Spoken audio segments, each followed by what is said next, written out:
Hello, creative children of God. How are you today? I hope you're ready to create because we're going to do something pretty fun today. We're going to go on a texture hunt, which is kind of like a treasure hunt, but pretty cool in the art room. Now, texture, is one of our elements of art. So do it with me. The elements of art are line, shape, color, baby color, value, form, texture, there it is, and space. Oh, Mona Lisa ready? Okay guys, texture is the way something feels. You know that sometimes things can feel rough and scratchy. Maybe things can feel smooth and bumpy. It's the way something feels. I want you to think about other ways things feel.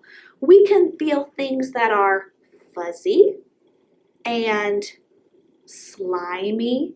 Texture is anything the way something feels. And did you know we can create texture in our artwork? So today we're going to capture different kinds of texture by what we're going to do next. So today, your teacher is going to give you a piece of paper that will have your name on it. And when you get to your table, there are going to be different kinds of plates that look like this. They may be different colors, they may be bigger than these, but you're just gonna have a bunch of different ones. And you're gonna notice when you feel them, they have different kinds of texture. You'll want to use the side that feels kind of bumpy. If it doesn't feel bumpy, you might be using the wrong side. So flip it over. This is the side I want. So here's what I'm gonna do. This is the fun part. I'm gonna capture the texture for my texture hunt. I'm gonna put it flat on the table, and then I'm gonna take my paper and set it on top. And then at your table, you should have a bunch of different colors of crayons that no longer have the paper on them. That's important. So I'm going to take one color of crayon, doesn't really matter which one. Now here's the thing, normally we color with the very tip of our crayon, but today you're going to have to act like that crayon is asleep. And you're going to color with it sleeping on its side and press down firmly. So let's see what happens, shall we? I'm going to make it look like my crayon is sleeping on my paper. And then I'm going to push him around. Ooh, pressing down hard. And I'm just going to do a little spot like this. But check out what happened. Ooh, it captured the texture from this, which was pretty bumpy. Let's try a different one. How about I'm gonna try, let's try this one out. I can see this side is pretty bumpy. I could try both sides, but I think I'm gonna try this side first. And this time, I want to go in a spot that I haven't done yet. And I'm gonna use a different color. I'm gonna try black. Let's see what happens.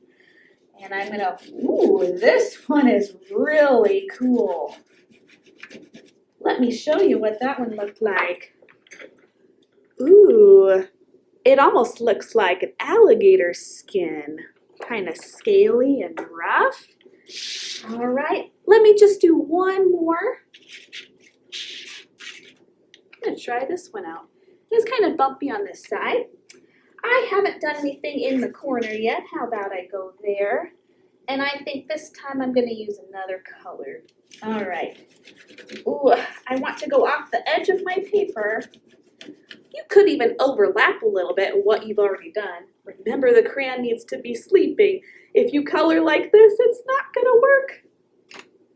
And this one almost makes me think of a cheetah or a leopard print. Oh, I still have tons of paper left that I can create more texture and capture the texture on these. Now here's the fun part today, guys. Your teacher will probably let you switch tables.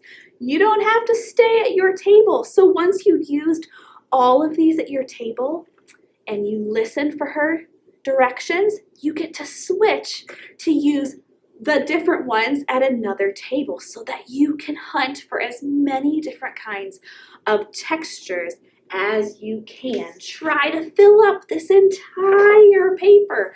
And if you fill it all the way up, guess what? You can flip it over and start making textures on the other side, which is pretty cool. So have fun with your texture hunt today, guys. Remember, you will need to share these. So if someone is using the one that you want to use next, wait until they're done. And if you are the person using this, make sure you're using it pretty quickly so that someone else can have a turn to use it. By the time you're done, your paper might look something like this. Notice how I've gone all the way off the edge of the corners. I've filled up all of the white space. I've even gone over top of areas that I had already done. I miss you guys. Have fun!